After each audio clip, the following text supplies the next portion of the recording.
Sánchez Baile, presidente de la Asociación para la Defensa de la Sanidad Pública, buenos días. Hola, buenos días. Supongo que usted estaba escuchando esos datos. Hay un informe que dice que el copago farmacéutico no consiguió su objetivo. Si su objetivo era vamos a ahorrar de paso, vamos a reeducar a la población que a veces abusa de los medicamentos, pues el objetivo no se ha cumplido y las consecuencias han sido que algunas personas han tenido que renunciar a sus tratamientos.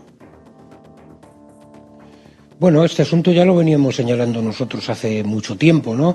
Yo creo que el informe el informe se sitúa sobre todo en el tema de la instauración del euro por receta, que se puso primero en Cataluña y luego en la Comunidad de Madrid, ¿no? Pero posteriormente se hizo el copago del Real Decreto 16/2012. En esencia viene a decir lo que dicen todos los informes que se han hecho. También se hizo uno en la Comunidad de Madrid, que lo hicimos de nuestra asociación, pero también hay muchos a nivel internacional, es decir, que los copagos penalizan a las personas más enfermas y más pobres que acaban no retirando medicamentos de la farmacia que necesitan.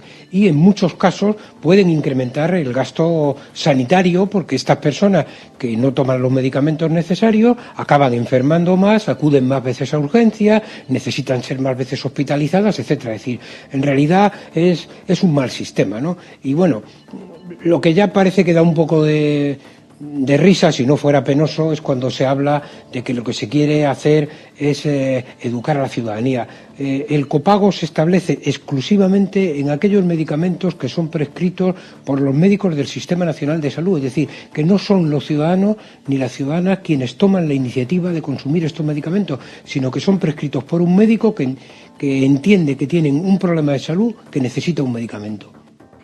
Hay otro estudio que demuestra que la sanidad pagó una factura, digamos, bastante más alta que el copago farmacéutico con la crisis. Vamos a comentar los datos de ese estudio que habla de los 20.000 millones de media que se llegaron a costear, que se llegaron a recortar en los años de la crisis. Desiree Hernández.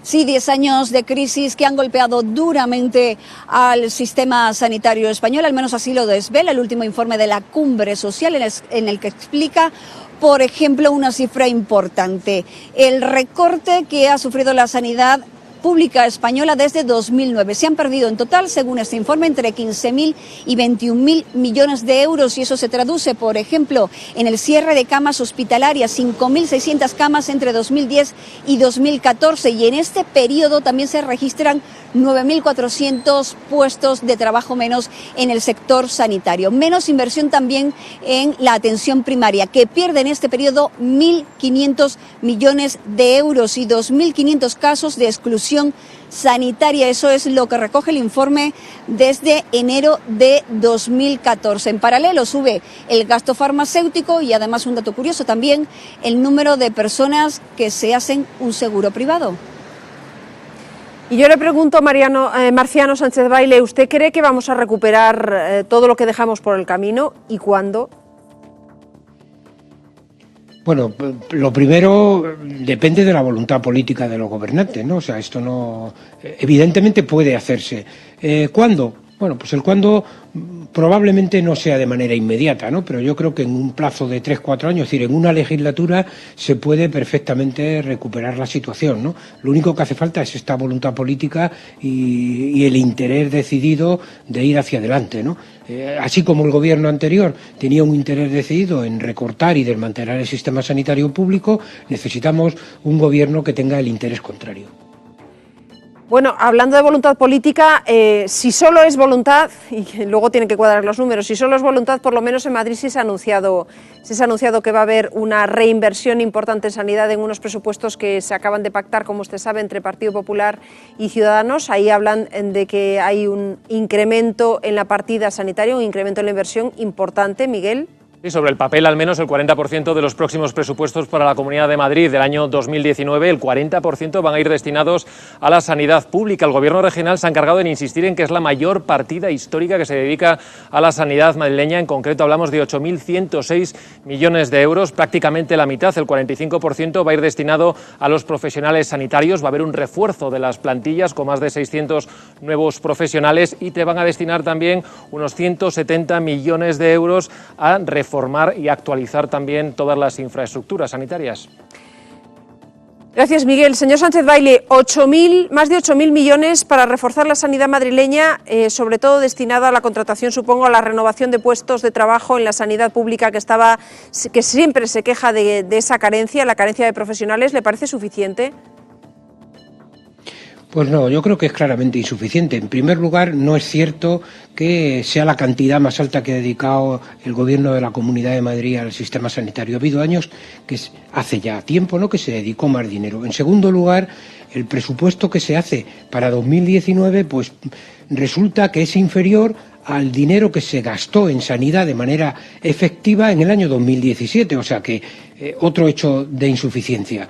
Otra insuficiencia clara, es decir, se habla de que se van a hacer 600 nuevos puestos de trabajo. No es cierto, lo que se va a hacer es sacar a concurso 600 puestos de trabajo que ya están siendo ocupados por profesionales médicos, fundamentalmente médicos y de enfermería, que están trabajando en nuestro sistema sanitario. Lo que va a cambiar es la situación de estos profesionales, que mejorará, y eso es bueno, por supuesto, ¿no? Y en cuanto al tema de infraestructura, pues como usted comprenderá, 160 millones, que creo que es lo que se destina a las nuevas infraestructuras, es totalmente insuficiente en un sistema sanitario como el madrileño, que lleva 8 años con unos recortes terribles en los cuales no ha habido prácticamente ninguna renovación de infraestructuras ni ningún mantenimiento. Ya sabe usted que casi todos los días, cuando llueve un poco más o cualquier otra cosa pasa, pues se rompen cañerías, se inundan las urgencias. Es decir, el sistema sanitario necesita una inversión muy importante. Nosotros entendemos que cualquier presupuesto por debajo de 9.000 millones de euros para la sanidad madrileña es un presupuesto que no va a responder a las necesidades de salud que tienen los ciudadanos de la comunidad. Pues por si le están escuchando las autoridades sanitarias de Madrid, hágale usted la lista de las prioridades. Decía usted, los grandes hospitales de Madrid que tienen muchos años, por ejemplo, una inversión en infraestructuras, o la carencia de pediatras, por ejemplo, que también es otra de las reclamaciones que escuchamos más a menudo. Yo empezaría por incrementar el presupuesto en atención primaria. Mientras en el conjunto de las comunidades autónomas el presupuesto en atención primaria es alrededor del 14%, me refiero a atención primaria excluyendo farmacia, porque las cuentas que presenta la comunidad incluye las recetas dentro de la atención primaria y, claro, se colocan en el veintitantos, ¿no? Pero si nos referimos solamente a lo que es asistencial de la atención primaria, tendríamos que ir como mínimo al promedio de las comunidades autónomas, que ya le digo, está en un 14%, pero tendríamos que ir avanzando hacia un 20% en atención primaria. Se necesitan sobre 500 médicos y 5.000 profesionales de enfermería más en la atención primaria de la Comunidad de Madrid. Eso en atención primaria. En los hospitales habría que hacer un plan de infraestructura que evidentemente no tiene que ser en el próximo presupuesto, pero sí escalonadamente, que además se debe de consensuar con la oposición, ¿no? Porque, claro, en mayo del año que viene hay unas elecciones y vamos, nadie sabe lo que va a salir de esas elecciones, ¿no? Tendría que haber un plan de infraestructura negociado con todas las fuerzas políticas que tienen representación en la Asamblea de Madrid para poder plantear qué se va a hacer en nuestra comunidad en los próximos años. Había que incrementar el número de camas hospitalarias, que han disminuido progresivamente en los últimos 15 años. Necesitamos sobre 5 camas por 1.000 habitantes, estamos en 3, ¿verdad? Y sobre todo necesitamos camas de media y larga estancia. Por ponerle un ejemplo, y necesitamos muchas de estas camas donde tendría que jugar un papel muy importante el antiguo Hospital Puerta de Hierro, que se ha anunciado ya 2 veces que se iba a convertir en un centro de media y larga estancia, pero que está sin presupuestar, ¿no? Imagino que el año que viene lo volverán a anunciar antes de las elecciones, ¿no? Otra vez que van a hacer allí un nuevo centro. Todo esto son promesas que se venden mucho, que tienen mucho marketing publicitario, pero detrás de ellas hay muy poca realidad. Y luego también tenemos que controlar el gasto farmacéutico hospitalario, que tiene un crecimiento muy importante en la comunidad madrileña, y un crecimiento que se lleva mucho más de lo que se incrementan los presupuestos.